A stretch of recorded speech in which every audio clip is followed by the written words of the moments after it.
ਡੋਲਨ ਤੇ ਰਾਖੋ ਪ੍ਰਭੂ। ਨਾਨਕ ਦੇ ਕਰ ਹੱਥ ਡੋਲਨ ਤੇ ਰਾਖੋ ਪ੍ਰਭੂ। ਨਾਨਕ ਦੇ ਕਰ ਹੱਥ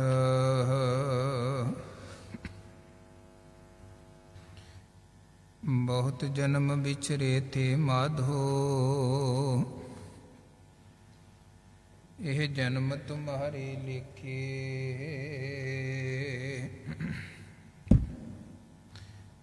ਕਹਿ ਰਵਿਦਾਸ ਆਸ ਲਗ ਜੀਵੂ। ਚਿਰ ਭਇਓ ਦਰਸ਼ਨ ਦੇਖੇ ਕਹਿ ਰਵਿਦਾਸ ਆਸ ਲਗ ਜੀਵੂ। ਚਿਰ ਭਇਓ ਦਰਸ਼ਨ ਦੇਖੇ ਜੁਗ ਜੁਗ ਅਟਲ ਸਤਿਗੁਰੂ।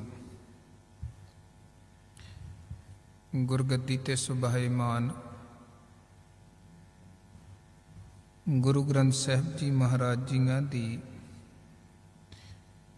ਪਾਵਨ ਮੁਬਾਰਕ ਅੰਮ੍ਰਿਤਮਈ ਹਜ਼ੂਰੀ ਵਿਖੇ ਜੁੜ ਬੈਠੀ ਸਾਧ ਸੰਗਤ, ਵੱਡਿਆਂ ਭਾਗਾਂ ਵਾਲੇ ਹਾਂ। ਗੁਰੂ ਕੇ ਦਰਬਾਰ ਵਿਖੇ ਗੁਰਸੰਗਤ ਰੂਪ 'ਚ ਜੁੜੇ ਹਾਂ। ਗੁਰੂ ਘਰ ਦੇ ਕੀਰਤਨੀਆਂ ਪਾਸੋਂ ਪਾਵਨ ਇਲਾਹੀ ਤੁਰ ਕੀ ਸਾਚੀ ਬਾਣੀ ਦੇ ਸ਼ਬਦ ਕੀਰਤਨ ਪਿਆਰ ਸਹਿਤ ਸਤਿਕਾਰ ਸਹਿਤ ਆਪ ਜੀ ਨੇ ਸ਼ਰਵਣ ਕੀਤੇ ਹਨ।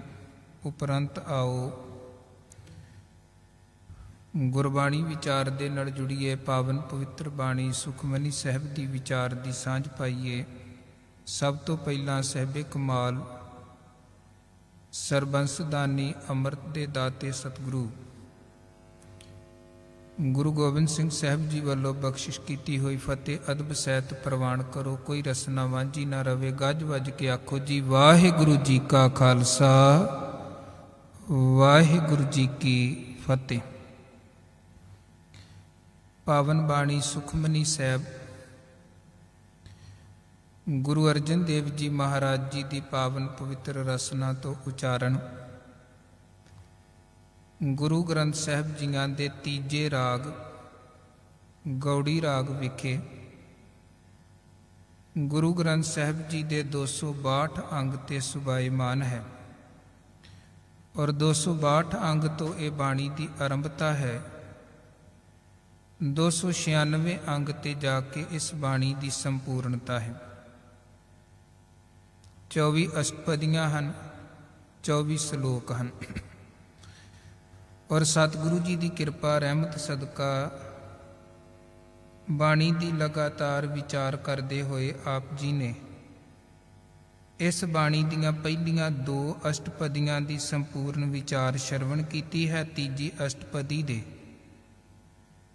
6 ਬੰਦ 6 ਪੌੜੀਆਂ ਤੱਕ ਦੀ ਵਿਚਾਰ ਪਿਛਲੇਰਿਆਂ ਦੀਵਾਨਾਂ 'ਚ ਸ਼ਰਵਣ ਕੀਤੀ। ਉਸ ਤੋਂ ਅੱਗੇ ਜੋ ਸਤਿਗੁਰੂ ਜੀ ਨੇ ਪਾਵਨ ਬਚਨ ਬਖਸ਼ਿਸ਼ ਕੀਤੇ ਹਨ, ਆਓ ਉਹਨਾਂ ਦੀ ਵਿਚਾਰ ਦੇ ਨਾਲ ਜੁੜੀਏ। ਮਹਾਰਾਜ ਫਰਮਾਨ ਕਰਦੇ ਹਨ, ਨਿਰਧਨ ਕੋ ਧਨ ਤੇਰੋ ਨਾਉ। ਨਿਰਧਨ ਦਾ ਭਾਵ ਹੈ ਧਨ ਤੋਂ ਵਿਹੂਣਾ, ਧਨ ਤੋਂ ਰਹਿਤ। ਜਿਹਦੇ ਕੋਲ ਧਨ ਨਹੀਂ ਹੈ ਉਹਦੇ ਲਈ ਇਹ ਮੇਰੇ ਮਾਲਕ ਜੀ ਤੁਹਾਡਾ ਨਾਮ ਧਨ ਹੀ ਸਭ ਤੋਂ ਉੱਤਮ ਧਨ ਹੈ। ਗੁਰਬਾਣੀ 'ਚ ਸਤਿਗੁਰੂ ਨੇ 2 ਪ੍ਰਕਾਰ ਦੇ ਧਨ ਦੀ ਗੱਲ ਕੀਤੀ ਹੈ। ਇੱਕ ਕੱਚਾ ਧਨ, ਇੱਕ ਸੱਚਾ ਧਨ। ਅਸੀਂ ਜਿੰਨੇ ਸੰਸਾਰੀ ਲੋਕ ਹਾਂ, ਸਾਡੀ ਬਿਰਤੀ ਹੈ ਸੰਸਾਰ ਦੇ ਕੱਚੇ ਧਨ ਨੂੰ ਵਿਹਾਜਣ ਦੀ। ਪਰ ਜਿੱਥੇ ਗੁਰੂ ਨੇ ਭਗਤਾਂ ਦੀ ਗੱਲ ਕੀਤੀ ਹੈ, ਉੱਥੇ ਮਹਾਰਾਜ ਕਹਿੰਦੇ ਉਹ ਸੱਚੇ ਧਨ ਨੂੰ ਵਿਹਾਜਦੇ ਹਨ। ਹੈ ਅਸੀਂ ਆਮ ਲੋਕ ਵੀ ਵਪਾਰੀ ਹਾਂ, ਭਗਤ ਵੀ ਵਪਾਰੀ ਨੇ, ਪਰ ਇੱਕ ਕੱਚ ਵਿਹਾਜ ਰਿਹਾ ਹੈ, ਇੱਕ ਸੱਚ ਵਿਹਾਜ ਰਿਹਾ ਹੈ। ਕਿਨਹੀ ਬਣਜਿਆ ਕਾਂਚੀ ਤਾਂਬਾ, ਕਿਨਹੀ ਲੌਂਗ ਸੁਪਾਰੀ, ਸੰਤਾਂ ਬਣਜਿਆ ਨਾਮ ਗੋਬਿੰਦ ਕਾ, ਐਸੀ ਖੇਪ ਹਮਾਰੀ। ਹੁਣ ਇਹ ਜਿਹੜਾ ਦੁਨੀਆ ਦਾ ਧਨ ਹੈ, ਇਹਦੇ ਬਾਰੇ ਗੁਰਬਾਣੀ 'ਚ ਬਹੁਤ ਵਿਸਥਾਰ ਦੇ ਨਾਲ ਵਿਚਾਰ ਦਿੱਤੀ ਗਈ ਹੈ। ਧਨ ਕਮਾਉਣ ਦੇ ਲਈ ਵੀ ਕਿਹਾ ਗਿਆ ਹੈ, ਕਿਉਂਕਿ ਅਸੀਂ ਗ੍ਰਸਤੀ ਜੀਵਨ ਹਾਂ, ਸਮਾਜ 'ਚ ਸੰਸਾਰ 'ਚ ਰਹਿੰਦੇ ਹਾਂ। ਇੱਥੇ ਗਰੀਬ ਬੰਦੇ ਨੂੰ ਆਦਰ ਕੋਈ ਨਹੀਂ ਦਿੰਦਾ ਹੈ। ਇੱਕ ਭਗਤ ਕਬੀਰ ਜੀ ਦਾ ਬੜਾ ਪਿਆਰਾ ਬਚਨ ਹੈ। ਉਹ ਕਹਿੰਦੇ, ਨਿਰਦਨ ਆਦਰ ਕੋਏ ਨਾ ਦੇ। ਬੰਦਾ ਗਰੀਬ ਹੈ, ਕੋਈ ਆਦਰ ਨਹੀਂ ਦਿੰਦਾ। ਲੱਖ ਯਤਨ ਕਰੈ ਉਹ ਚਿਤ ਨਾ ਧਰੇ। ਮਾੜਾ ਬੰਦਾ ਬਾਹਰ ਦੀਆਂ ਬੜੀਆਂ ਕੋਸ਼ਿਸ਼ਾਂ ਵੀ ਕਰੇ, ਫਿਰ ਵੀ ਲੋਕ ਉਹਦੇ ਵਾਲੇ ਪਾਸੇ ਧਿਆਨ ਨਹੀਂ ਦਿੰਦੇ। ਮਹਾਰਾਜ ਕਹਿੰਦੇ, ਨਿਰਦਨ ਆਦਰ ਕੋਏ ਨਾ ਦੇ, ਲੱਖ ਯਤਨ ਕਰੈ ਉਹ ਚਿਤ ਨਾ ਧਰੇ। ਅੱਗੇ ਜਾ ਕੇ ਸਤਿਗੁਰੂ ਦਾ ਬਚਨ ਹੈ, ਜੋ ਨਿਰਦਨ ਸਰਦਨ ਕਹਿ ਜਾਏ, ਅੱਗੇ ਬੈਠਾ ਪੀਠ ਫਰਾਏ। ਅਮੀਰ ਬੰਦੇ ਦੇ ਘਰ ਗਰੀਬ ਬੰਦਾ ਜਾਵੇ ਤੇ ਅਮੀਰ ਚੰਗੀ ਤਰ੍ਹਾਂ ਗੱਲ ਹੀ ਨਹੀਂ ਕਰਦਾ ਹੈ। ਪਰ ਜੇ ਗਰੀਬ ਦੇ ਘਰ ਅਮੀਰ ਚਲਿਆ ਜਾਏ ਤੇ ਗਰੀਬ ਵਿਚਾਰੇ ਕੋਲ ਜਿੰਨਾ ਵੀ ਹੋਵੇ ਵੱਧ ਤੋਂ ਵੱਧ ਉਹ ਮਾਣ ਸਨਮਾਨ ਦਿੰਦਾ ਹੈ। ਜੋ ਨਿਰਦਨ ਸਰਦਨ ਕਹਿ ਜਾਏ, ਅੱਗੇ ਬੈਠਾ ਪੀਠ ਫਰਾਏ। ਜੋ ਸਰਦਨ ਨਿਰਦਨ ਕਹਿ ਜਾਏ, ਦੀਆ ਆਦਰ ਲਿਆ ਬਲਾਏ।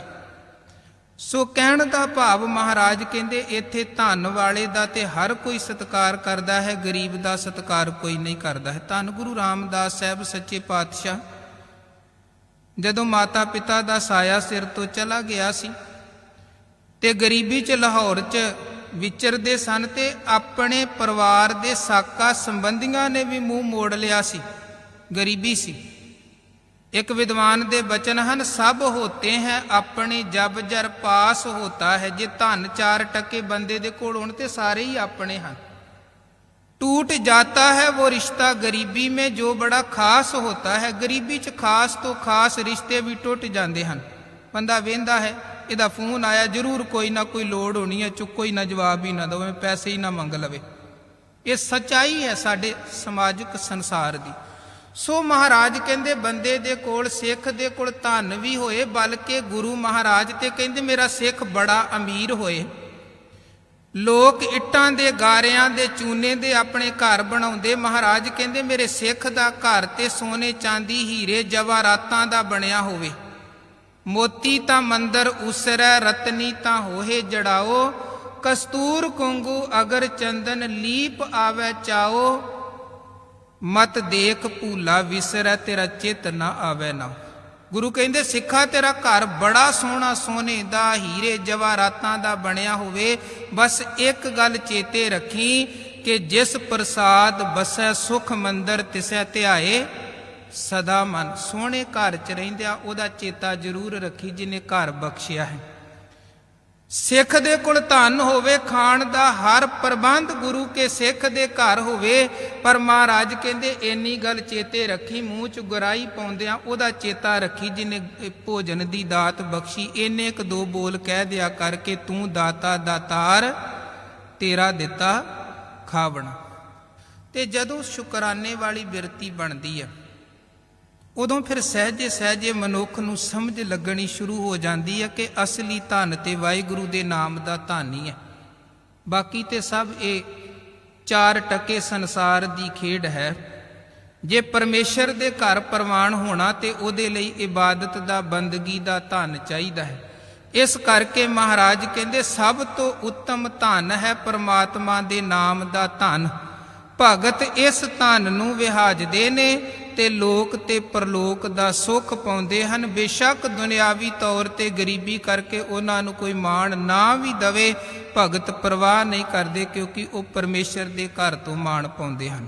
ਨਿਰਧਨ ਕੋ ਧਨ ਤੇਰੋ ਨਾਉ। ਮਹਾਰਾਜ ਕਹਿੰਦੇ ਗਰੀਬ ਦੇ ਲਈ ਹੈ ਮੇਰੇ ਦਾਤਾ ਤੇਰਾ ਧਨ ਹੀ ਸਭ ਤੋਂ ਉੱਤਮ ਹੈ। ਨਿਥਾਵੇਂ ਕੋ ਨਾਉ ਤੇਰਾ ਥਾਉ। ਜਿਹਦੇ ਕੋਲ ਕੋਈ ਥਾਂ ਨਹੀਂ ਹੈ, ਕੋਈ ਟਿਕਾਣਾ ਨਹੀਂ ਹੈ, ਉਹਦੇ ਲਈ ਵਾਹਿਗੁਰੂ ਦਾ ਘਰ, ਗੁਰੂ ਦਾ ਘਰ ਹੀ ਸਭ ਤੋਂ ਉੱਤਮ ਟਿਕਾਣਾ ਹੈ। ਵੈਸੇ ਤੇ ਵੇਖੋ ਸਾਡੇ ਸਿੱਖੀ ਦੇ ਅੰਦਰ ਹੁਣ ਆਪਾਂ ਗੁਰਦੁਆਰਾ ਸਾਹਿਬ ਕਹਿੰਦੇ ਹਾਂ, ਪਹਿਲਾਂ ਧਰਮਸ਼ਾਲਾ ਕਿਹਾ ਜਾਂਦਾ ਸੀ। ਕਰੀਬਨ 5ਵੇਂ ਪਾਤਸ਼ਾਹ ਦੇ ਸਮੇਂ ਤੱਕ ਧਰਮਸ਼ਾਲਾ ਸ਼ਬਦ ਵਰਤਿਆ ਜਾਂਦਾ ਸੀ। ਭਾਈ ਗੁਰਦਾਸ ਸਾਹਿਬ ਨੇ ਇਹਦਾ ਜ਼ਿਕਰ ਵੀ ਕੀਤਾ ਹੈ ਕਿ ਘਰ ਘਰ ਅੰਦਰ ਧਰਮਸ਼ਾਲ ਹੋਵੇ, ਕੀਰਤਨ ਸਦਾ ਵਸੋਵਾ। ਗੁਰੂ ਨਾਨਕ ਮਹਾਰਾਜ ਨੇ ਕਿਹਾ ਸਿੱਖ ਦਾ ਘਰ ਹੀ ਧਰਮਸ਼ਾਲਾ ਹੈ। ਜੇ ਕੋਈ ਭੁੱਖਾ ਆਉਂਦਾ ਹੈ ਉਹਦੇ ਲਈ ਗੁਰੂ ਕੇ ਸਿੱਖ ਦੇ ਘਰ 'ਚ ਭੋਜਨ ਦਾ ਪ੍ਰਬੰਧ ਹੋਏ, ਕੋਈ ਖਾਲੀ ਨਾ ਜਾਏ। ਕੋਈ ਲੋੜਵੰਦ ਆਉਂਦਾ ਹੈ ਉਹਦੇ ਲਈ ਸਹਾਰਾ ਹੋਣਾ ਚਾਹੀਦਾ। ਪੁਰਾਣੇ ਸਮਿਆਂ 'ਚ ਮਹਾਰਾਜ ਜੀ ਨੇ ਧਰਮਸ਼ਾਲਾ ਕਾਇਮ ਕਰਵਾਈਆਂ ਤਾਂ ਕਿ ਆਉਣ ਜਾਣ ਵਾਲੇ ਰਾਹੀਆਂ ਮੁਸਾਫਰਾਂ ਨੂੰ ਕੋਈ ਟਿਕਾਣਾ ਮਿਲ ਸਕੇ ਜੇ ਕਿਸੇ ਨੇ ਰਾਤ ਕੱਟਣੀ ਹੈ।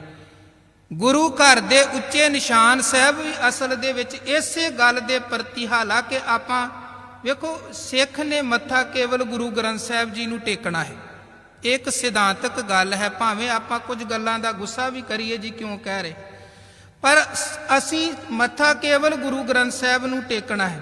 ਸਾਡੇ ਲਈ ਗੁਰੂ ਗ੍ਰੰਥ ਸਾਹਿਬ ਪੂਜਣ ਯੋਗ ਹਨ। ਹਾਂ, ਜਿਹੜੇ ਪੀੜੇ ਤੇ ਗੁਰੂ ਗ੍ਰੰਥ ਸਾਹਿਬ ਜੀ ਸੁਭਾਏਮਾਨ ਹਨ ਉਹ ਪੀੜਾ ਵੀ ਸਤਿਕਾਰਯੋਗ, ਆਪਾਂ ਪੀੜਾ ਸਾਹਿਬ ਕਹਿੰਦੇ ਹਾਂ। ਜਿਹੜਾ ਚੌਰ ਗੁਰੂ ਗ੍ਰੰਥ ਸਾਹਿਬ ਜੀ ਤੇ ਚੁਲਾਇਆ ਜਾਂਦਾ ਹੈ ਉਹ ਵੀ ਸਾਡੇ ਲਈ ਸਤਿਕਾਰਯੋਗ ਹੈ, ਕਿਉਂਕਿ ਗੁਰੂ ਦੀ ਸੇਵਾ ਦੇ ਵਿੱਚ ਹੈ, ਉਹ ਚੌਰ ਸਾਹਿਬ ਹੈ। ਜਿਹੜਾ ਨਿਸ਼ਾਨ ਗੁਰੂ ਕੇ ਘਰ ਵਿਖੇ ਲੱਗਿਆ ਹੈ ਉਹ ਵੀ ਗੁਰੂ ਨਾਲ ਜੁੜਿਆ ਆਪਾਂ ਨਿਸ਼ਾਨ ਸਾਹਿਬ ਕਹਿੰਦੇ ਹਾਂ।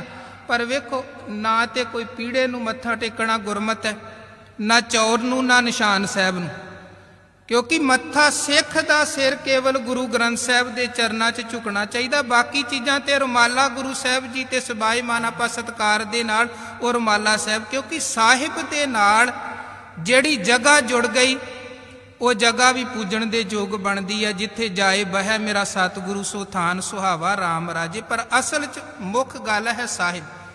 ਕੋਈ ਵਸਤੂ ਜੁੜ ਗਈ ਉਹ ਚੀਜ਼ ਵੀ ਸਤਿਕਾਰਯੋਗ ਹੈ, ਪਰ ਗੁਰੂ ਸਾਡਾ ਗੁਰੂ ਗ੍ਰੰਥ ਸਾਹਿਬ ਹੀ ਹੈ। ਗੁਰੂ ਕਲਗੀਧਰ ਮਹਾਰਾਜ ਨੇ ਇਹੀ ਕਿਹਾ ਸੀ ਨਾ, ਸਭ ਸਿੱਖਨ ਕੋ ਹੁਕਮ ਹੈ ਗੁਰੂ ਮਾਨਿਓ ਗ੍ਰੰਥ। ਗੁਰੂ ਗ੍ਰੰਥ ਜੀ ਮਾਨਿਓ ਪ੍ਰਗਟ ਗੁਰਾਂ ਕੀ ਦੇ, ਜੋ ਪ੍ਰਭ ਕੋ ਮਿਲਬੋ ਚਾਹੇ ਖੋਜ ਸ਼ਬਦ ਮਿਲ। ਆਪਾਂ ਨਿਸ਼ਾਨ ਸਾਹਿਬ ਨੂੰ ਵੀ ਮੱਥਾ ਟੇਕਦੇ, ਹਾਲਾਂਕਿ ਉਹ ਗੁਰਮਤ ਨਹੀਂ ਹੈ। ਨਿਸ਼ਾਨ ਸਾਹਿਬ ਇਸ ਗੱਲ ਦਾ ਪ੍ਰਤੀਕ ਸੀ, ਉੱਚਾ ਨਿਸ਼ਾਨ, ਕਿ ਦੂਰ ਤੋਂ ਕੋਈ ਰਾਹੀ ਮੁਸਾਫਰ ਜਾਂਦਾ ਪਿਆ ਹੈ ਉਹਨੂੰ ਦਿਸ ਸਕੇ ਕਿ ਗੁਰੂ ਕਾ ਅਸਥਾਨ ਉਧਰ ਮੌਜੂਦ ਹੈ। ਮੈਂ ਉੱਥੇ ਜਾਵਾਂ, ਉੱਥੇ ਖਾਣ ਦੇ ਲਈ ਭੋਜਨ ਮਿਲ ਸਕਦਾ ਹੈ, ਉੱਥੇ ਮੇਰੀ ਹੋਰ ਲੋੜ ਪੂਰੀ ਹੋ ਸਕਦੀ ਹੈ, ਉੱਥੇ ਰਹਿਣ ਦੇ ਲਈ ਮੈਨੂੰ ਟਿਕਾਣਾ ਮਿਲ ਸਕਦਾ, ਮੈਂ ਰਾਤ ਕੱਟ ਸਕਦਾ ਹਾਂ। ਹਾਲਾਂਕਿ ਅੱਜ ਆਪਾਂ ਨਿਸ਼ਾਨ ਸਾਹਿਬ ਤੇ ਬੜੇ ਬੜੇ ਵੱਡੇ ਲਗਾਏ ਹੋਏ ਨੇ, ਤੇ ਜੇ ਲੋੜਵੰਦ ਆਉਂਦਾ ਬਾਹਰੋਂ ਇਨਕਾਰ ਕਰ ਦਿੰਦੇ ਆ। ਕਹਿਣ ਦਾ ਭਾਵ ਕਿ ਉਹ ਸਿਧਾਂਤਕ ਤੌਰ ਤੇ ਜਿਹੜੀ ਚੀਜ਼ ਮੰਨਣ ਵਾਲੀ ਹੈ ਉਹ ਮੰਨਣੀ ਹੈ। ਨਿਸ਼ਾਨ ਸਾਹਿਬ ਪ੍ਰਤੀਕ ਹੈ, ਇਹ ਨਿਥਾਵੇਂ ਦੇ ਲਈ ਥਾਂ ਹੈ, ਗੁਰੂ ਨਾਨਕ ਦਾ ਘਰ। ਇੱਥੇ ਕੋਈ ਲੋੜਵੰਦ ਕਿਸੇ ਜਗ੍ਹਾ ਆਵੇ, ਗੁਰੂ ਨਾਨਕ ਦੇ ਘਰ ਦੇ ਦਰਵਾਜ਼ੇ ਸਾਰਿਆਂ ਦੇ ਲਈ ਖੁੱਲੇ। ਭਗਤ ਨਾਮਦੇਵ ਜੀ ਦੇ ਜੀਵਨ ਦੀ ਬੜੀ ਪਿਆਰੀ ਸਾਖੀ ਹੈ, ਔਰ ਉਹਨਾਂ ਨੇ ਬਾਣੀ 'ਚ ਵੀ ਇਸ ਗੱਲ ਦਾ ਜ਼ਿਕਰ ਕੀਤਾ ਹੈ। ਜਿਹੜੀਆਂ ਸੰਗਤਾਂ ਹਜੂਰ ਸਾਹਿਬ ਦਰਸ਼ਨਾਂ ਦੇ ਲਈ ਜਾਂਦੀਆਂ ਹਨ, ਉੱਥੋਂ ਕਰੀਬਨ 200 ਕੁ ਮੀਲ ਦੂਰੀ ਤੇ ਹੈ ਨਰਸੀ ਬ੍ਰਾਹਮਣੀ ਨਗਰ, ਭਗਤ ਨਾਮਦੇਵ ਜੀ ਦਾ, ਜਿੱਥੇ ਜਨਮ ਹੋਇਆ ਸੀ, ਮਹਾਰਾਸ਼ਟਰ ਦੇ ਵਿੱਚ ਹੈ। ਉਹ ਕਹਿੰਦੇ ਇੱਕ ਦਿਨ ਭਗਤ ਨਾਮਦੇਵ ਸਾਹਿਬ ਦੇਹਰੇ ਮੰਦਰ ਵਾਲੇ ਪਾਸੇ ਜਦੋਂ ਗਏ, ਪੰਡਤਾਂ ਨੇ ਜਾਣ ਨਹੀਂ ਦਿੱਤਾ, ਤੂੰ ਨੀਵੀਂ ਜਾਤੀ ਦਾ ਹੈ, ਅੰਦਰ ਨਹੀਂ ਜਾ ਸਕਦਾ ਹੈ। ਤੇ ਉਹ ਰੱਬ ਰੱਬ ਕਰਦਿਆਂ ਭਗਤ ਜੀ ਪਿਛਲੇ ਪਾਸੇ ਜਾ ਕੇ ਬਹਿ ਗਏ। ਤੇ ਉਹਨਾਂ ਨੇ ਬਾਣੀ 'ਚ ਜ਼ਿਕਰ ਕੀਤਾ ਕਿ ਜਿਉਂ ਜਿਉਂ ਨਾਮਾ ਹਰ ਗੁਣ ਉਚਰੈ ਤਿਉਂ ਭਗਤ ਜਨਾ ਕੋ ਦੇਹਰਾ ਫਿਰੈ। ਉਹ ਦੇਹਰਾ ਹੀ ਭਗਤ ਦੀ ਖਾਤਰ ਮਾਲਕ ਨੇ ਫੇਰ ਦਿੱਤਾ। ਹੁਣ ਇੱਕ ਉਹ ਜਗ੍ਹਾ ਜਿੱਥੇ ਨਾਮਦੇਵ ਸਾਹਿਬ ਨੂੰ ਦਾਖਲ ਨਹੀਂ ਹੋਣ ਦਿੱਤਾ ਗਿਆ, ਇਹ ਤੂੰ ਨੀਵਾਂ ਹੈ। ਪਰ ਗੁਰੂ ਨਾਨਕ, ਗੁਰੂ ਅਰਜਨ ਦੇਵ ਮਹਾਰਾਜ ਕਹਿਣ ਲੱਗੇ, ਆਓ ਭਗਤ ਨਾਮਦੇਵ ਜੀ, ਤੁਹਾਨੂੰ ਐਸੀ ਜਗ੍ਹਾ ਤੇ ਅਸੀਂ ਬਿਠਾਵਾਂਗੇ ਜਿਹਦੇ ਚਾਰੇ ਦਰਵਾਜ਼ੇ ਸਾਰੀ ਕਾਇਨਾਤ ਦੇ ਲਈ ਖੁੱਲੇ ਹਨ, ਕੋਈ ਰੋਕ ਟੋਕ ਨਹੀਂ ਹੈ। ਇੱਕ ਮੰਦਰ ਚੋਂ ਭਗਤ ਜੀ ਨੂੰ ਜਾਣ ਤੋਂ ਇਨਕਾਰ ਕਰ ਦਿੱਤਾ ਗਿਆ, ਪਰ ਉਸੇ ਭਗਤ ਸਾਹਿਬ ਨੂੰ ਸਤਿਗੁਰੂ ਨੇ ਹਰ ਮੰਦਰ ਦੇ ਵਿੱਚ ਬਿਠਾ ਦਿੱਤਾ ਜਿਹਦੇ ਚਾਰੇ ਦਰਵਾਜ਼ੇ ਖੁੱਲੇ ਹਨ, ਕਿ ਇੱਥੇ ਵਿਤਕਰਾ ਨਹੀਂ ਹੈ। ਨਾਨਕ ਸਤਿਗੁਰ ਐਸਾ ਜਾਣੀਐ ਜੋ ਸਭ ਸੈ ਲਏ ਮਿਲਾਏ ਜਿਉ।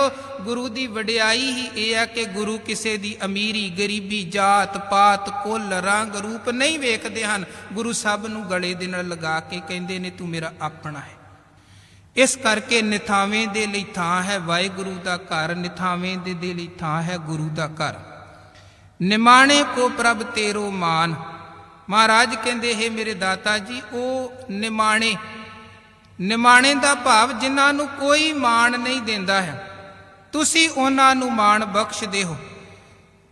ਸਾਰੇ ਲੋਕ ਮਲਕ ਭਾਗੋ ਦੀ ਜੈ ਜੈਕਾਰ ਕਰਦੇ ਸਨ, ਗਰੀਬ ਭਾਈ ਲਾਲੋ ਦੇ ਤੇ ਕੋਈ ਨੇੜੇ ਵੀ ਨਹੀਂ ਜਿਸ ਜਾਂਦਾ। ਪਰ ਧੰਨ ਹੈ ਗੁਰੂ ਨਾਨਕ ਯਾਰ ਗਰੀਬਾਂ ਦਾ, ਜਿਨੇ ਭਾਈ ਲਾਲੋ ਨੂੰ ਗਲੇ ਦੇ ਨਾਲ ਲਗਾ ਕੇ ਮਾਣ ਦਿੱਤਾ। ਅੱਜ ਸਾਰੀ ਦੁਨੀਆ ਦੇ ਵਿੱਚ ਭਾਈ ਲਾਲੋ ਦੀ ਵਡਿਆਈ ਹੈ। ਸੋ ਮਹਾਰਾਜ ਕਹਿੰਦੇ, ਹੈ ਮੇਰੇ ਮਾਲਕ ਜੀ, ਨਿਮਾਣਿਆਂ ਦੇ ਲਈ ਤੁਸੀਂ ਹੀ ਮਾਣ ਹੋ, ਤੁਹਾਡਾ ਹੀ ਨਿਮਾਣੇ ਨੂੰ ਸਹਾਰਾ ਹੈ, ਆਸਰਾ ਹੈ। ਸਗਲ ਘਟਾਂ ਕੋ ਦੇਵੋ ਦਾਨ, ਹੈ ਵਾਹਿਗੁਰੂ ਜੀ ਤੁਸੀਂ ਸਾਰੇ ਹੀ ਜੀਵਾਂ ਨੂੰ ਦਾਨ ਭਾਵ ਦਾਤਾਂ ਬਖਸ਼ਦੇ ਹੋ। ਦੱਦਾ ਦਾਤਾ ਏਕ ਹੈ, ਸਭ ਕੋ ਦੇਵਨਹਾਰ, ਦੇਂਦਾ ਟੋਟ ਨਾ ਆਵਈ, ਅਗਣਤ ਭਰੇ ਭੰਡਾਰ। ਮਹਾਰਾਜ ਕਹਿੰਦੇ ਉਸ ਦਾਤੇ ਦੇ ਭੰਡਾਰੇ ਭਰੇ ਪਏ ਨੇ। ਜੁਗਾਂ ਜੁਗਾਂਤਰਾਂ ਤੋਂ ਆਖੈ ਮੰਗੈ ਦੇ ਦੇ, ਦਾਤ ਕਰੇ ਦਾਤਾਰ। ਆਪਾਂ ਦਾਤਾਂ ਮੰਗਦੇ ਆ ਰਹੇ ਹਾਂ, ਵਾਹਿਗੁਰੂ ਮਿਹਰ ਕਰਕੇ ਦਾਤਾਂ ਦੇ ਨਾਲ ਸਾਡੀਆਂ ਝੋਲੀਆਂ ਭਰ ਰਹੇ ਨੇ, ਉਹਦੇ ਖਜ਼ਾਨੇ ਕਦੇ ਘਟਦੇ ਨਹੀਂ ਹਨ। ਸਗਲ ਘਟਾਂ ਕੋ ਦੇਵੋ ਦਾਨ, ਕਰਨ ਕਰਾਵਣ ਹਾਰ ਸੁਆਮੀ। ਸੁਆਮੀ ਦਾ ਭਾਵ ਹੈ ਮਾਲਕ। ਉਹ ਮਾਲਕ ਵਾਹਿਗੁਰੂ ਸਭ ਕੁਝ ਕਰਨ ਕਰਾਵਣ ਹਾਰ ਹੈ, ਸਮਰੱਥ ਹੈ। ਉਹ ਜੋ ਚਾਹੇ ਉਹੀ ਕੁਝ ਕਰ ਸਕਦਾ ਹੈ। ਜਦੋਂ ਚਾਹੇ ਸ੍ਰਿਸ਼ਟੀ ਨੂੰ ਸਿਰਜ ਸਕਦਾ ਹੈ, ਜਦੋਂ ਚਾਹੇ ਜੀਵਾਂ ਨੂੰ ਖਤਮ ਕਰ ਸਕਦਾ। ਜਨਮ ਦੇਣ ਵਾਲਾ ਵੀ ਉਹ ਹੈ, ਮੌਤ ਵੀ ਉਸੇ ਦੇ ਹੱਥ ਦੇ ਵਿੱਚ ਹੈ। ਜਦੋਂ ਉਹ ਮਹਾਰਾਜ ਕਹਿੰਦੇ, ਜਾਂ ਤਿਸ ਭਾਣਾ ਤਾਂ ਜੰਮਿਆ ਪਰਿਵਾਰ ਭਲਾ, ਜਦੋਂ ਉਹਦਾ ਹੁਕਮ ਹੁੰਦਾ ਹੈ ਉਦੋਂ ਜਨਮ ਹੁੰਦਾ ਹੈ। ਜੰਮਣ ਮਰਨਾ ਹੁਕਮ ਹੈ, ਭਾਣਾ ਆਵੈ ਜਾਏ। ਉਹਦੇ ਭਾਣੇ 'ਚ ਹੀ ਸਾਡਾ ਆਉਣਾ ਹੈ, ਉਹਦੇ ਭਾਣੇ 'ਚ ਹੀ ਸਾਡਾ ਜਾਣਾ ਹੈ। ਆਪਾਂ ਜਿੰਨੇ ਮਰਜ਼ੀ ਯਤਨ ਕੋਸ਼ਿਸ਼ਾਂ ਕਰੀਏ, ਜਦੋਂ ਵਾਹਿਗੁਰੂ ਦੀ ਰਜਾ ਵਰਤਣੀ ਆ, ਕਰਮ ਉਦੋਂ ਹੀ ਹੋਣਾ ਹੈ। ਆਪਾਂ ਬਾਣੀ 'ਚ ਬਚਨ ਪੜ੍ਹਦੇ ਰੋਜ਼, ਆਸਾ ਦੀ ਵਾਰ ਅੰਦਰ ਗੁਰੂ ਸਾਨੂੰ ਉਪਦੇਸ਼ ਦਿੰਦੇ, ਕਹਿੰਦੇ ਸਭਨੀ ਛਾਲਾਂ ਮਾਰੀਆਂ ਕਰਤਾ ਕਰੇ ਸੋ ਹੋਏ। ਛਾਲਾਂ ਤੇ ਸਾਰੀਆਂ ਦਾਅਵੇ ਤੇ ਹਰ ਬੰਦਾ ਕਰਦਾ ਹੈ, ਪਰ ਅਖੀਰ 'ਚ ਹੋਣਾ ਉਹੀ ਹੈ ਜੋ ਉਸ ਵਾਹਿਗੁਰੂ ਦੀ ਰਜਾ ਹੈ। ਉਸ ਵਾਹਿਗੁਰੂ ਦੀ ਰਜਾ ਤੋਂ ਉਲਟ ਕਰਨ ਦੀ ਕਿਸੇ ਦੇ ਅੰਦਰ ਤਾਕਤ ਨਹੀਂ ਹੈ। ਕਰਨ ਕਰਾਵਣ ਹਾਰ ਸੁਆਮੀ, ਸਗਲ ਘਟਾਂ ਕਾ ਅੰਤਰ ਜਾਮੀ। ਉਹ ਮਾਲਕ ਹਰ ਘਾਟ ਹਰ ਹਿਰਦੇ ਦੀ ਜਾਣਦਾ ਹੈ। ਠੀਕ ਹੈ, ਸਾਡੇ ਵਲਵਲੇ ਹਨ, ਸਾਡੀਆਂ ਪੰਥਕ ਰਵਾਇਤਾਂ ਹਨ। ਦੋਏ ਘਰ ਜੋੜ ਕਰੂੰ ਅਰਦਾਸ। ਆਪਾਂ ਹੱਥ ਜੋੜ ਕੇ ਗੁਰੂ ਅੱਗੇ ਅਰਦਾਸ ਕਰਦੇ ਹਾਂ। ਪਰ ਮਹਾਰਾਜ ਕਹਿੰਦੇ ਇਹ ਨਹੀਂ ਹੈ ਕਿ ਜੇ ਅਸੀਂ ਅਰਦਾਸ ਨਹੀਂ ਕੀਤੀ ਜਾਂ ਕੋਈ ਚਾਰ ਬੋਲ ਸਾਹਮਣੇ ਖਲੋ ਕੇ ਨਹੀਂ ਬੋਲੇ ਤੇ ਮਾਲਕ ਨੂੰ ਸ਼ਾਇਦ ਸਾਡੇ ਦੁੱਖ ਦਾ, ਦਰਦ ਦਾ, ਸਾਡੀ ਲੋੜ ਦਾ ਪਤਾ ਨਾ ਹੋਵੇ, ਸਾਡੇ ਅੰਦਰ ਦਾ ਪਤਾ ਨਾ ਹੋਵੇ। ਉਹ ਤੇ ਘਟ ਘਟ ਕੇ ਅੰਤਰ ਕੀ ਜਾਣਤ, ਭਲੇ ਬੁਰੇ ਕੀ ਪੀਰ ਪਛਾਨਤ। ਚੀਂਟੀ ਤੇ ਕੁੰਚਰ ਅਸਥੂਲਾ, ਸਭ ਪਰ ਕਿਰਪਾ ਦ੍ਰਿਸ਼ਟ ਕਰ ਫੂਲਾ। ਛੋਟੀ ਜਿਹੀ ਕੀੜੀ ਤੋਂ ਲੈ ਕੇ ਵੱਡੇ ਹਾਥੀ ਤੱਕ ਸਾਰਾ ਕੁਝ ਵਾਹਿਗੁਰੂ ਦੀ ਨਜ਼ਰ ਦੇ ਵਿੱਚ ਹੈ, ਉਹਦੀ ਨਜ਼ਰ ਤੋਂ ਓਲੇ ਕੁਝ ਨਹੀਂ ਹੈ। ਮਹਾਰਾਜ ਕਹਿੰਦੇ ਕਈ ਵਾਰੀ ਬੰਦਾ ਚਲਾਕੀ ਕਰਕੇ ਬੰਦਿਆਂ ਤੋਂ ਲੁਕਾਉਂਦਾ ਹੈ। ਬੰਦਾ ਬੰਦਿਆਂ ਤੋਂ ਲੁਕਾ ਸਕਦਾ ਹੈ, ਰੱਬ ਤੋਂ ਕੋਈ ਕੁਝ ਨਹੀਂ ਲੁਕਾ ਸਕਦਾ ਹੈ। ਹਟ ਪੱਟਣ ਵਿੱਚ ਮੰਦਰ ਭੰਨੈ, ਕਰ ਚੋਰੀ ਘਰ ਆਵੈ। ਕਿਸੇ ਨੇ ਬੜੀ ਸਫਾਈ ਦੇ ਨਾਲ ਕਿਸੇ ਦੀ ਦੁਕਾਨ, ਕਿਸੇ ਦੇ ਘਰ ਦਾ ਤਾਲਾ ਤੋੜਿਆ, ਚੋਰੀ ਕੀਤੀ, ਆਪਣੇ ਘਰ ਆ ਗਿਆ, ਨਹੀਂ ਲੱਗਣ ਦਿੱਤਾ ਕਿਸੇ ਨੂੰ ਪਤਾ। ਪਰ ਮਹਾਰਾਜ ਕਹਿੰਦੇ ਬੰਦਿਆਂ ਤੋਂ ਲੁਕਾ ਲਿਆ, ਰੱਬ ਤੋਂ ਥੋੜਾ ਲੁਕ ਸਕਦਾ। ਹਟ ਪੱਟਣ ਵਿੱਚ ਮੰਦਰ ਭੰਨੈ, ਕਰ ਚੋਰੀ ਘਰ ਆਵੈ। ਅੱਗੋਂ ਦੇਖੈ ਪਿੱਛੋਂ ਦੇਖੈ, ਤੁਝ ਤੇ ਕਹਾਂ ਛੁਪਾਵੈ। ਹੇ ਮੇਰੇ ਮਾਲਕ ਜੀ, ਬੰਦਾ ਤੁਹਾਡੇ ਤੋਂ ਕਿੱਥੇ ਲੁਕਾ ਸਕਦਾ ਹੈ, ਕਿਉਂਕਿ ਸਗਲ ਘਟਾਂ ਕੇ ਅੰਤਰ ਜਾਮੀ। ਆਪ ਹਰ ਘਟ ਦੀ ਹਰ ਹਿਰਦੇ ਦੀ ਜਾਣਨਹਾਰ ਹੋ, ਆਪਣੀ ਗਤ ਮਿਤ ਜਾਣੋ ਆਪੇ। ਹੇ ਮੇਰੇ ਮਾਲਕ ਜੀ, ਤੁਹਾਡੀ ਕਿੰਨੀ ਕੁ ਤਾਕਤ ਹੈ, ਕਿੰਨੀ ਕੁ ਤੁਹਾਡੀ ਸਮਰੱਥਾ ਹੈ, ਕਿੰਨੀ ਕੁ ਸ਼ਕਤੀ ਪਾਵਰ ਹੈ ਤੁਹਾਡੇ ਅੰਦਰ। ਕੋਈ ਦੂਜਾ ਇਸ ਗੱਲ ਦੀ ਵਿਆਖਿਆ ਕਰਕੇ ਨਹੀਂ ਕਹਿ ਸਕਦਾ ਮੈਂ ਰੱਬ ਬਾਰੇ ਸਾਰਾ ਕੁਝ ਦੱਸ ਦਿੱਤਾ। ਕੋਈ ਨਹੀਂ ਰੱਬ ਜੀ ਦਾ ਅੰਤ ਪਾ ਸਕਦਾ। ਰੋਜ਼ ਗੁਰੂ ਸਾਹਿਬ ਕਹਿੰਦੇ ਕਥਨਾ ਕਥੀ ਨਾ ਆਵੈ ਤੋਟ, ਕਥ ਕਥ ਕਥੀ ਕੋਟੀ ਕੋਟ ਕੋਟ। ਸਭ ਸੁਰਤੀ ਮਿਲ ਸੁਰਤ ਕਮਾਈ, ਸਭ ਕੀਮਤ ਮਿਲ ਕੀਮਤ ਪਾਈ। ਗਿਆਨੀ ਧਿਆਨੀ ਗੁਰ ਗੁਰਹਾਈ, ਕਹਿਣ ਨਾ ਜਾਈ ਤੇਰੀ ਤਿਲ ਵਡਿਆਈ। ਕਿਸੇ ਦੀ ਸੁਰਤ ਬੜੀ ਗਹਿਰੀ ਸੋਚ ਤੱਕ ਜਾਂਦੀ ਹੋਵੇ, ਕੋਈ ਬੜਾ ਉੱਚਾ ਸੋਚਦਾ ਹੋਵੇ, ਕੋਈ ਬੜਾ ਗਿਆਨਵਾਨ ਹੋਵੇ, ਕੋਈ ਬੜਾ ਧਿਆਨੀ ਵੀ ਹੋਵੇ ਤੇ ਲੰਬਾ ਸਮਾਂ ਵੀ ਰੱਬ ਬਾਰੇ ਕਵੇ, ਫਿਰ ਵੀ ਮਹਾਰਾਜ ਕਹਿੰਦੇ ਕੋਈ ਤੁਹਾਡੀ ਤਿਲ ਮਾਤਰ ਵੀ ਵਡਿਆਈ ਨਹੀਂ ਕਹਿ ਸਕਦਾ, ਤੁਸੀਂ ਇੰਨੇ ਵੱਡੇ ਹੋ। ਤੇ ਭਗਤ ਕਬੀਰ ਜੀ ਤੇ ਕਹਿੰਦੇ ਜੇ ਮੇਰੇ ਕੋਲ ਨਾ ਲਿਖਣ ਦੇ ਲਈ ਸਾਰੇ ਹੀ ਸਾਧਨ ਮੌਜੂਦ ਹੋਣ, ਕਬੀਰ ਸਾਤ ਸਮੁੰਦੈ ਮਸ ਕਰੂੰ, ਸਿਆਹੀ ਚਾਹੀਦੀ ਹੈ ਪਹਿਲੇ ਨੰਬਰ ਤੇ ਲਿਖਣ ਦੇ ਲਈ। ਕਬੀਰ ਜੀ ਕਹਿੰਦੇ ਇੰਨੀ ਸਿਆਹੀ ਮੇਰੇ ਕੋਲ ਹੋਵੇ ਕਿ ਸੱਤਾਂ ਹੀ ਸਮੁੰਦਰਾਂ, ਭਾਵ ਜਿੰਨਾ ਇਸ ਧਰਤੀ ਤੇ ਪਾਣੀ ਹੈ ਸਾਰੇ ਦੇ ਸਾਰੇ ਪਾਣੀ ਦੀ ਸਿਆਹੀ ਬਣਾ ਲਵਾਂ। ਕਲਮ ਕਰੂੰ ਬਨ ਰਾਏ, ਪੁਰਾਣੇ ਸਮਿਆਂ 'ਚ ਲੱਕੜ ਦੀਆਂ ਕਲਮਾਂ ਦੇ ਨਾਲ ਲਿਖਿਆ ਜਾਂਦਾ ਸੀ। ਉਹ ਕਹਿੰਦੇ ਜਿੰਨੀ ਧਰਤੀ ਤੇ ਲੱਕੜੀ ਹੈ ਸਾਰੀ ਦੀ ਸਾਰੀ ਲੱਕੜੀ ਦੀਆਂ ਮੈਂ ਕਲਮਾਂ ਬਣਾ ਲਵਾਂ, ਸਾਰੇ ਪਾਣੀ ਦੀ ਸਿਆਹੀ ਬਣ ਜਾਏ, ਸਾਰੀ ਲੱਕੜ ਦੀਆਂ ਕਲਮਾਂ ਬਣ ਜਾਣ, ਔਰ ਬਸਦਾ ਕਾਗਜ਼ ਜੋ ਕਰੂੰ, ਇਹ ਸਾਰੀ ਦੀ ਸਾਰੀ ਧਰਤੀ ਨੂੰ ਕਾਗਜ਼ ਬਣਾ ਕੇ ਮੈਂ ਲਗਾਤਾਰ ਰੱਬ ਦੀਆਂ ਵਡਿਆਈਆਂ ਲਿਖਦਾ ਰਵਾਂ, ਦਿਨ ਰਾਤ ਲਿਖਦਾ ਰਵਾਂ। ਬਸਦਾ ਕਾਗਜ਼ ਜੋ ਕਰੂੰ ਹਰ ਜਸ ਲਿਖਣ ਨਾ ਜਾਈ, ਫਿਰ ਵੀ ਰੱਬ ਦਾ ਸਾਰਾ ਜਸ ਲਿਖਿਆ ਨਹੀਂ ਜਾ ਸਕਦਾ, ਭਾਵੇਂ ਸਾਰੇ ਹੀ ਸਾਧਨ ਕਿਉਂ ਨਾ ਮੌਜੂਦ ਹੋਣ, ਕਿਉਂਕਿ ਉਹਦਾ ਅੰਤ ਹੈ ਹੀ ਕੋਈ ਨਹੀਂ ਹੈ। ਮਹਾਰਾਜ ਕਹਿੰਦੇ ਇਹ ਅੰਤ ਨਾ ਜਾਣੈ ਕੋਈ, ਬਹੁਤਾ ਕਹੀਐ ਬਹੁਤਾ ਹੋ, ਤੁਮਰੀ ਆਪਣੀ ਗਤ ਮਿਤ ਜਾਣੋ ਆਪੇ। ਹੇ ਮੇਰੇ ਮਾਲਕ ਜੀ, ਆਪਣੀ ਵਡਿਆਈ ਤੁਸੀਂ ਆਪ ਹੀ ਜਾਣਦੇ ਹੋ ਕਿ ਤੁਹਾਡੀ ਕਿੰਨੀ ਪਾਵਰ, ਕਿੰਨੀ ਸ਼ਕਤੀ, ਕਿੰਨੀ ਤਾਕਤ ਹੈ, ਕੋਈ ਦੂਜਾ ਨਹੀਂ ਕਹਿ ਸਕਦਾ। ਆਪਨ ਸੰਗ ਆਪ ਪ੍ਰਭ ਰਾਤੇ, ਹੇ ਵਾਹਿਗੁਰੂ ਜੀ ਤੁਸੀਂ ਆਪਣੇ ਆਪ ਦੇ ਵਿੱਚ ਹੀ ਮਸਤ ਰਹਿੰਦੇ ਹੋ। ਇਹ ਨਹੀਂ ਹੈ ਕਿ ਕਿਸੇ ਚੁਗਲਖੋਰ ਨੇ ਕੋਈ ਮਾਲਕ ਅੱਗੇ ਆ ਕੇ ਅਰਦਾਸ ਕੀਤੀ, ਕਿਸੇ ਦੀਆਂ ਝੂਠੀਆਂ ਹੀ ਆ ਕੇ ਗੁਰੂ ਅੱਗੇ ਚੁਗਲੀਆਂ ਕਰਕੇ ਕਹਿ ਦਿੱਤਾ ਜੀ ਉਹ ਬੜਾ ਦੁਖੀ ਕਰਦਾ ਤੇ ਉਹਨੂੰ ਮਹਾਰਾਜ ਬਰਬਾਦ ਕਰ ਦਵੋ। ਨਹੀਂ, ਇੱਕ ਗੁਰੂ ਕੀ ਬਾਣੀ ਦਾ ਬੜਾ ਪਿਆਰਾ ਬਚਨ ਹੈ, ਕਹਿੰਦੇ ਵੱਡੀ ਵਡਿਆਈ ਵੱਡੇ ਕੀ ਨਾ ਸੁਣਈ ਕਹਿਆ ਚੁਗਲ ਕਾ। ਇਹ ਰੱਬ ਦੀ ਬੜੀ ਵੱਡੀ ਵਡਿਆਈ ਹੈ ਕਿ ਚੁਗਲਖੋਰ ਦਾ ਉਹ ਕਿਹਾ ਵਾਹਿਗੁਰੂ ਨਹੀਂ ਸੁਣਦਾ ਹੈ। ਉਹ ਆਪਣੇ ਆਪ ਦੇ ਵਿੱਚ ਮਸਤ ਹੈ, ਉਹ ਆਪਣੇ ਡਿਸੀਜਨ ਆਪ ਲੈਂਦਾ ਹੈ। ਬੀਓ ਪੂਛ ਨਾ ਮਸਲਤ ਧਰੈ, ਜੋ ਕਿਛ ਕਰੈ ਸੋ ਆਪੇ ਕਰੈ। ਕਿਹਨੂੰ ਉਹਨੇ ਜਨਮ ਦੇਣਾ, ਉਹਨੇ ਆਂਢੀ ਗਵਾਂਢੀ ਨੂੰ ਥੋੜਾ ਪੁੱਛਣਾ ਹੈ, ਕਿਹਨੂੰ ਉਹਨੇ ਮਾਰਨਾ ਹੈ, ਉਹਨੇ ਕਿਸੇ ਦੇ ਕਿਹਾ ਥੋੜਾ ਕਿਸੇ। ਜੋ ਕਿਛ ਕਰੈ ਸੋ ਆਪੇ ਕਰੈ। ਮਹਾਰਾਜ ਕਹਿੰਦੇ ਉਹ ਜੋ ਕਰਦਾ ਉਹਦਾ ਆਪਣਾ ਸੈਲਫ ਡਿਸੀਜਨ ਹੁੰਦਾ ਹੈ, ਕਿਸੇ ਦੂਜੇ ਦੀ ਸਲਾਹ ਤੇ ਵਾਹਿਗੁਰੂ ਨਹੀਂ ਚੱਲਦਾ ਹੈ। ਤੁਮਰੀ ਉਸਤਤ ਤੁਮ ਤੇ ਹੋਏ, ਹੇ ਮੇਰੇ ਮਾਲਕ ਜੀ ਤੁਹਾਡੀਆਂ ਵਡਿਆਈਆਂ ਤੇ ਬਸ ਤੁਸੀਂ ਹੀ ਕਰ ਸਕਦੇ ਹੋ, ਤੁਹਾਡੀ ਸੰਪੂਰਨ ਉਸਤਤ ਤੁਸੀਂ ਹੀ ਕਹਿ ਸਕਦੇ। ਨਾਨਕ ਅਵਰ ਨਾ ਜਾਣਸ ਕੋਏ, ਤੁਹਾਡੇ ਤੋਂ ਬਿਨਾ ਕੋਈ ਹੋਰ ਦੂਜਾ ਤੁਹਾਡੀ ਸਮੁੱਚੀ ਵਡਿਆਈ ਨੂੰ ਨਹੀਂ ਜਾਣਦਾ ਹੈ। ਇੱਦਾਂ ਫਿਰ ਗੁਰੂ ਅਰਜਨ ਦੇਵ ਜੀ ਮਹਾਰਾਜ ਇਹ ਪਾਵਨ ਅਸ਼ਟਪਦੀ ਦੇ ਰਾਹੀਂ, ਪਾਵਨ ਬੰਦ ਦੇ ਰਾਹੀਂ ਉਸ ਅਕਾਲ ਪੁਰਖ ਵਾਹਿਗੁਰੂ ਜੀ ਦੀ ਗਤ ਮਿਤ ਵਡਿਆਈ ਵਰਣਨ ਕਰਦੇ ਹਨ। ਸਤਿਗੁਰੂ ਮਿਹਰ ਕਰਨ, ਵੱਡੇ ਦੀਆਂ ਵੱਡੀਆਂ ਵਡਿਆਈਆਂ ਕਰਦਿਆਂ ਹੋਇਆਂ ਅਸੀਂ ਉਸ ਪਰਮੇਸ਼ਰ ਦੇ ਨਾਲ ਜੁੜੀਏ। ਬੇਸ਼ੱਕ ਗੁਰੂ ਨੇ ਬੜੀਆਂ ਰਹਿਮਤਾਂ ਕੀਤੀਆਂ, ਸਾਨੂੰ ਧਨ ਵੀ ਬਖਸ਼ਿਆ ਹੈ, ਮਾਣ ਤਾਣ ਹਰ ਚੀਜ਼ ਬਖਸ਼ੀ ਹੈ, ਪਰ ਮਨ 'ਚ ਹਮੇਸ਼ਾ ਉਸ ਵਾਹਿਗੁਰੂ ਦੀ ਟੇਕ ਰੱਖ ਕੇ ਚੱਲੀਏ। ਜੇ ਧਨ ਹੈ ਤੇ ਗੁਰੂ ਦਾ ਸ਼ੁਕਰਾਨਾ ਕਰੀਏ, ਜੇ ਮਾਣ ਮਿਲਦਾ ਹੈ ਤੇ ਜਿਵੇਂ ਗੁਰੂ ਅਰਜਨ ਦੇਵ ਮਹਾਰਾਜ ਸੱਚੇ ਪਾਤਸ਼ਾਹ ਨੂੰ ਸਿੱਖ ਬੜੀਆਂ ਵਡਿਆਈਆਂ ਕਰਦੇ ਹਨ। ਵੱਡੇ ਵੱਡੇ ਬਾਦਸ਼ਾਹ ਰਾਜੇ ਮਹਾਰਾਜੇ ਵੀ ਉਹਨਾਂ ਦੇ ਚਰਨਾਂ 'ਚ ਝੁਕਦੇ ਨੇ। ਸਿੱਖ ਕਹਿੰਦੇ ਨੇ ਮਹਾਰਾਜ ਕਿੰਨਾ ਮਾਣ ਸਨਮਾਨ, ਕਿੰਨੀ ਜੈ ਜੈਕਾਰ ਹੋ ਰਹੀ ਹੈ। ਤੇ ਗੁਰੂ ਅਰਜਨ ਦੇਵ ਮਹਾਰਾਜ ਜੀ ਦੇ ਕੀ ਬਚਨ ਹਨ, ਉਹ ਹੱਥ ਜੋੜ ਕਹਿੰਦੇ ਹਨ, ਤੁਧ ਆਗੈ ਅਰਦਾਸ ਹਮਾਰੀ, ਜੀਓ ਪਿੰਡ ਸਭ ਤੇਰਾ, ਕਹੋ ਨਾਨਕ ਸਭ ਤੇਰੀ ਵਡਿਆਈ, ਕੋਈ ਨਾਉ ਨਾ ਜਾਣੈ ਮੇਰਾ। ਹੇ ਮੇਰੇ ਮਾਲਕ ਜੀ ਇਹ ਸਭ ਤੁਹਾਡੀਆਂ ਵਡਿਆਈਆਂ ਹਨ। ਸੋ ਅਸੀਂ ਵੀ ਦੁਨੀਆ ਦੇ ਸੁੱਖ ਭੋਗਦਿਆਂ ਹੋਇਆਂ, ਸੋਹਣੇ ਪਰਿਵਾਰ 'ਚ ਗ੍ਰਸਤ 'ਚ ਰਹਿੰਦਿਆਂ ਹੋਇਆਂ ਗੁਰੂ ਦਾ ਸ਼ੁਕਰਾਨਾ, ਵਾਹਿਗੁਰੂ ਦਾ ਸ਼ੁਕਰਾਨਾ ਜ਼ਰੂਰ ਕਰੀਏ।